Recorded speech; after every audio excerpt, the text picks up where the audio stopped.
Born nearly 4,000 years before the Battle of Yavin, Shas Dovos was an Onderanian metallurgist. His homeworld was one with a rich history of allegiance to the ancient Sith, and was ruled by a royal line that descended directly from the Dark Lord, Freedon Nad. During his studies, Dovos traveled to a wild region of the planet where he stumbled upon an old Sith artifact. Dovos' initial curiosity with the artifact soon turned into complete obsession. In his forge deep beneath Onderon's surface, Dovos used basic Sith magic, combined with his extensive knowledge of alloys and metals, to forge a set of Sith armor. Upon its completion, Dovos was met by the spirit of an ancient Sith Lord who guarded the ancient artifact. Wiping Dovos' mind and chemically bonding him to the armor he had constructed, Dovos' transformation into the Sith warrior Warb Null was complete.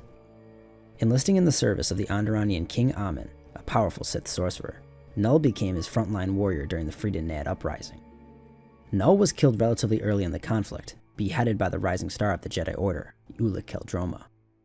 His death was ultimately viewed as necessary, however, as his masters were more concerned with testing the power of Qel-Droma. Null's remains would be taken away to the far reaches of the old Sith Empire, discovered years later during the height of the Clone Wars. Null is remembered as one of the most daunting Sith warriors in galactic history. All according to plan. His death suits me, just as the growing power of Ulic Qel-Droma suits my plan. Born on the war-torn world of Kali, General Grievous came to prominence 34 years before the Battle of Yavin, during the Hux invasion of his homeworld. During the conflict, Grievous attained legendary status by his people, some considering him to be a god. Grievous drove the war straight to the Hux, dismantling anything that stood in his way. In desperation, the Hux went to the Galactic Republic in seek of help, framing the war on the Kaleesh.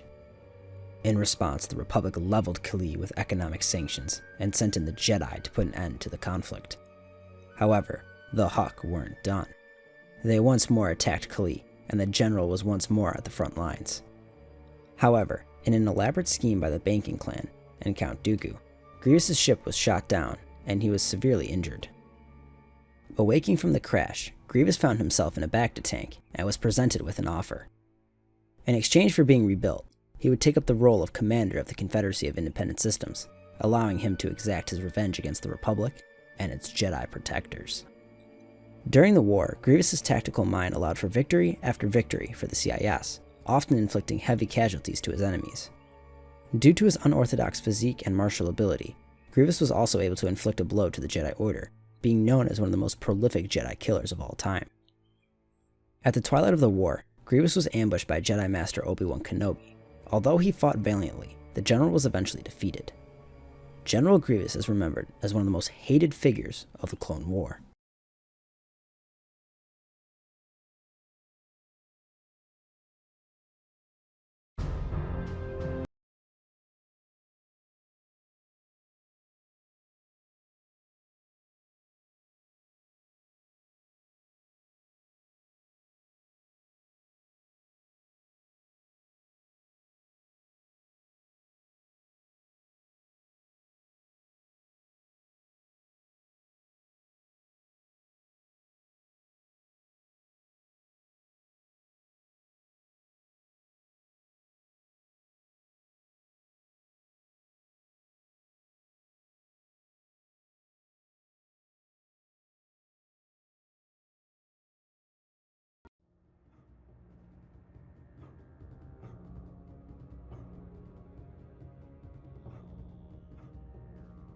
As a former metallurgist, Null featured a muscular build, and combined with his armor, gave him near superhuman feats. Bonded to his armor by Sith alchemy, Null's armor granted him high levels of strength. This did come at a cost, however, as his agility was significantly hampered by the armor's weight. Null's suit also gave him an immense resistance to pain and physical injury. It was even capable of eating a couple lightsaber strikes, however, a dedicated strike to, let's just say the head, would obviously be still effective. In the end, Null's armor allowed for him to be a juggernaut, a true tank on the front lines.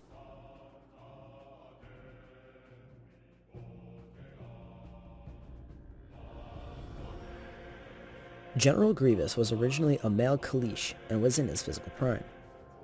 However, After his crash, Grievous needed a complete cybernetic rebuild, only his heart, lungs, brain, and spine being salvaged from his original body.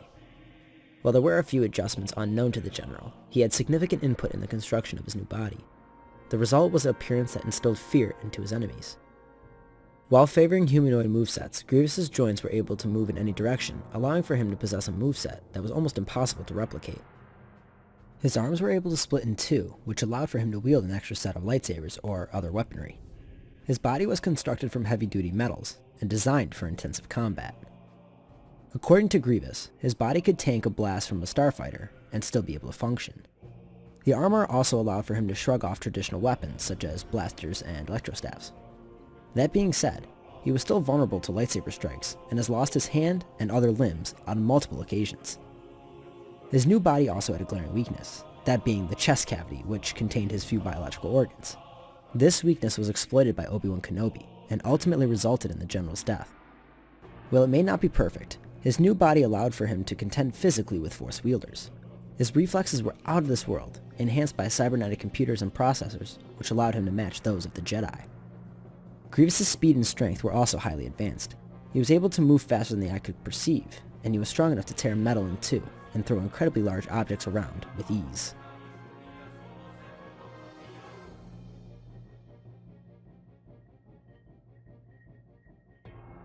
This round is easy. While Warb Null and General Grievous both feature unorthodox armor, Grievous's offers him much more versatility in combat. On top of all that, while Null's fighting style compensates somewhat for his lack of agility, more on that later, Grievous's speed would be something he's never encountered before. Grievous's chest also represents a huge target for Null, but for me, it's not enough to give Null an advantage. General Grievous is bringing more to the table and has the tools to exploit Null's primary physical weakness. General Grievous gets the edge.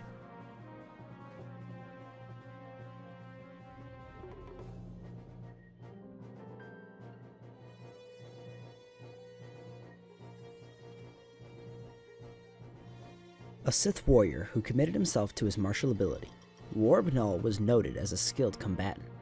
So much so that he was able to hold his own against some of the best duelists of his era. His statistics in the Star Wars miniatures game credit him as a battlefield juggernaut who focused on controlling his surroundings, favoring wide, sweeping power strokes to attack multiple enemies. This technique strongly implies that Null is a practitioner of Shicho. Form 1 Shicho is a staple in every Jedi's training, and is the most basic of all forms.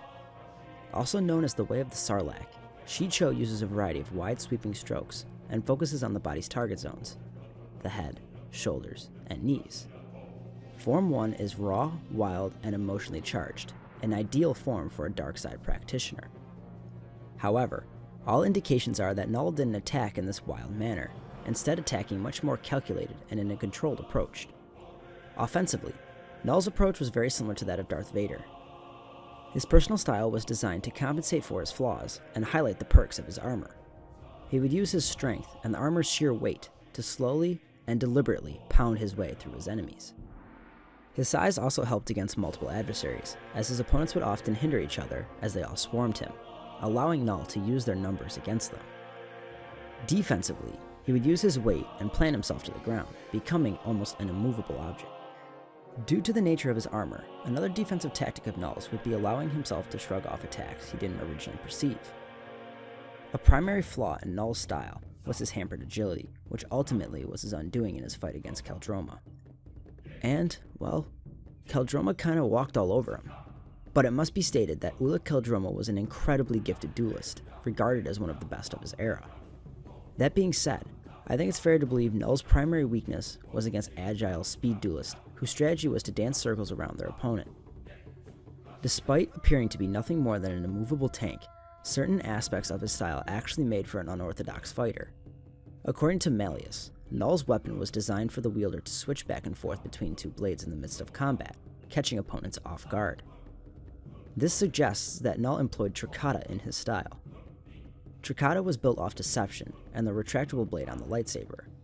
Quickly shutting off, then reigniting the blade could confuse one's opponent, allowing for feints in combat.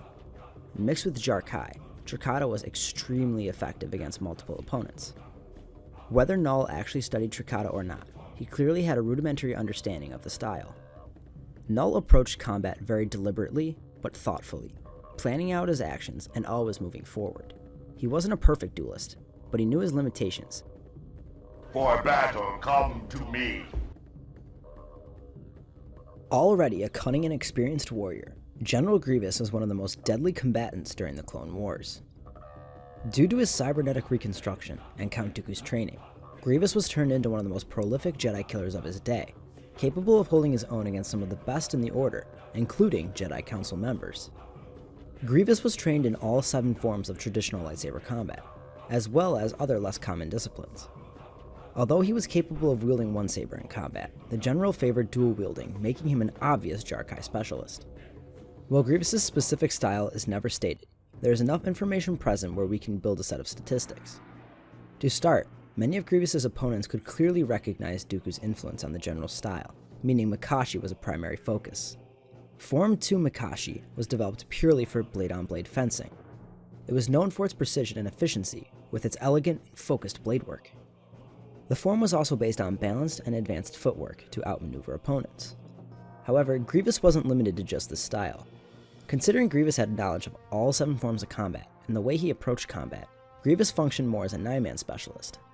Offensively, Grievous would switch between the various forms to off-balance and stagger his opponents. He would also switch between dual and quad wielding, usually opening with dual sabers and switching to quad when needed. When wielding 2 blades, he used heavy power blows with exotic spins and acrobatics. When wielding 4 blades, he focused on rapid, complex blade work, reaching up to 20 strikes per second.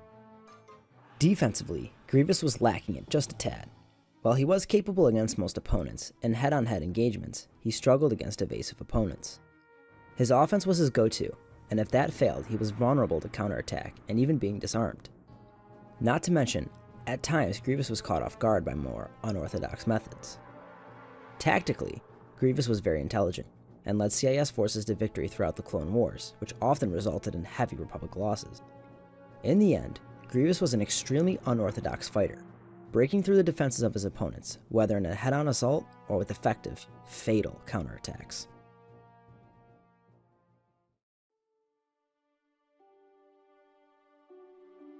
In a way, these 2 combatants are very similar in their approach. While Grievous is much more over the top with his blade work compared to Null, Null also has a few tricks up his sleeve, especially with his Trickata. While both prefer the straightforward approach, Grievous's speed definitely would be a factor in this engagement. Null's lack of agility not only allows Grievous an opening, but it also takes away one of Grievous's primary weaknesses. While both combatants utilize the straightforward head-on engagement, Grievous can play off Null's own attacks and unleash devastating counterstrikes. Grievous's Jarkai I also feel gives him a slight edge, as it is something Null has never had to encounter. What seals the deal in this category to me is Grievous's quad wielding. I just can't see Null being able to defend against such an attack. This isn't to say Null is screwed in this category. He can muster up an offensive, and as I stated earlier, his Trickata would no doubt throw the General off. And if Grievous just relies on the head-on attack, Null can plant his feet and defend until he starts moving forward. In the end, Grievous is just bringing more to the table, and his unorthodox methods provide him with the skill set necessary to defeat someone like Null with martial ability. General Grievous gets the edge.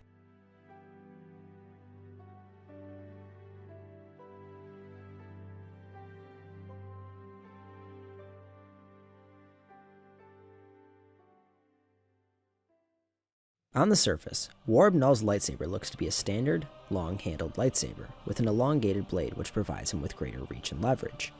However, the weapon is actually a double-bladed lightsaber with a concealed secondary emitter. The weapon also features a dual-action setting, allowing him to use 1 or 2 blades. Powering the weapon was a single green crystal and a single red synthetic crystal. Null also wore armor in battle. I'm not going to go into much detail as I already discussed his armor earlier in the video. While I normally love giving credit to those who wear armor, in this case, I can't. Jedi, surrender!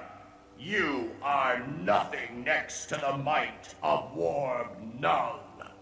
Let's find out. General Grievous had an extensive amount of lightsabers, claiming them off those he had defeated, as trophies. The ones he carried were his personal favorites, 2 green and 2 blue. The blue sabers originally belonged to Master Sifo Dyas, which Grievous was given to by Darth Tyrannus. The other belonged to Adi Gallia, which he took from her when he struck her down on Boss Pity. The first green saber originally belonged to Master Kakruk, which he took after the Battle of Hypori, and the other was collected from Master Samadu. All weapons featured a single Elam crystal.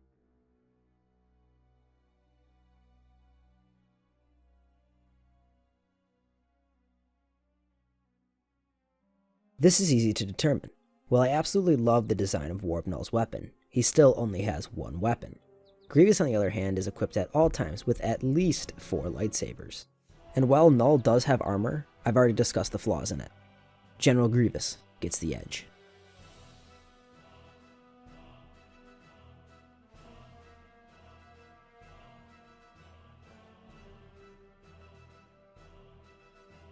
As a Sith warrior whose primary focus was martial ability, Warb Null wasn't a dedicated Force wielder. That being said, he was still a competent Force wielder, it just wasn't his go-to. Like all Force wielders, Null was capable of using the Force to increase his physical abilities, most notably his strength. Warb Null was also very different compared to most Darksiders. Instead of focusing on offensive powers to overwhelm, he favored a more defensive approach. He had skill in Hibernation Trance, which was a control-based ability that slowed the user's metabolism and breathing to a standstill, allowing the individual to heal from otherwise fatal wounds. One of the more notable examples of this was when Kreia entered a Hibernation Trance to appear dead, in order to be moved to the morgue at the Parakas mining facility in 3951 BBY. Null was also proficient in Resist Stun. Resist Stun is, well, exactly what it sounds like. It allows the user to resist the stun ability, which leaves its user in a paralyzed state. Null's most impressive defensive feat was his knowledge of Tutaminis. Tutaminis was a power that allowed the user to absorb or redirect energy-based attacks, such as blaster fire. Mastery of Tutaminis could allow a user to catch lightning, and even lightsabers. Though Null's level of Tutaminis is never stated, I doubt that he was able to catch lightning and lightsabers. That isn't to take anything away from Null, the fact that he can even perform this ability is an extremely impressive feat in its own right. As stated earlier, Null focused much more on defense in his use of the Force, rather than offense. While typically common amongst Force wielders, Null has never been shown utilizing telekinesis, suggesting he just isn't skilled in this field or has no knowledge of it at all. However, considering the fact that Null is a fairly decent Force wielder, and his tendencies, I believe Null focused more on defending against telekinesis rather than utilizing it in combat offensively. Null's lone offensive Force ability is the Aura of Uneasiness, which is essentially a watered-down version of Darth Xana's Spells of Madness. While Xana's Spells of Madness were very intensive, the Aura was much less demanding and could be maintained in the midst of combat. The Aura forced opponents to focus on either fighting or combating the Aura's effects. While Null's skillset painted a picture of an advanced Force wielder, his application and hesitation to use the Force offensively made for a true Sith warrior, using the Force as a tool and relying on his martial ability instead.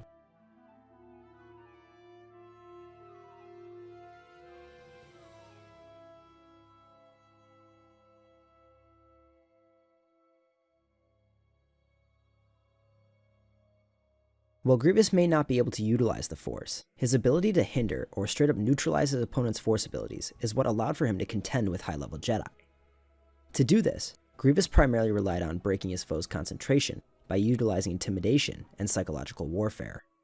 However, when this failed him, he was capable of defending against some Force attacks. The most notable example being the many times he's just shrugged off telekinetic strikes. He wasn't invincible though, and dedicated chokes and grips could affect him, such as how Mace Windu did during their battle on Coruscant.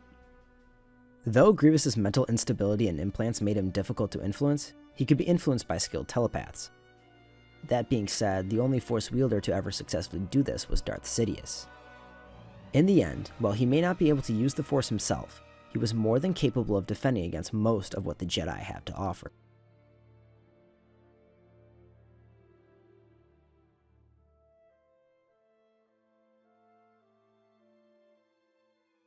This round is easy to determine. While Warb Null may only use the Force for defensive purposes, he is still capable of using the Force to begin with. While Grievous can defend against almost all of Null's powers, it really doesn't matter because Null does not use the Force offensively, instead relying on his martial prowess. While Null's Aura of Uneasiness would play a role in this fight, as it is something Grievous has never had to encounter before, the extent to which Grievous is affected by the Aura is debatable due to his extreme telepathic resistance. In my opinion, Grievous could resist it to a point where it is an annoyance more than anything else. In all, Null still gets the edge as a Force wielder, and it is solely due to his ability to actually use the Force. Warb Null gets the edge.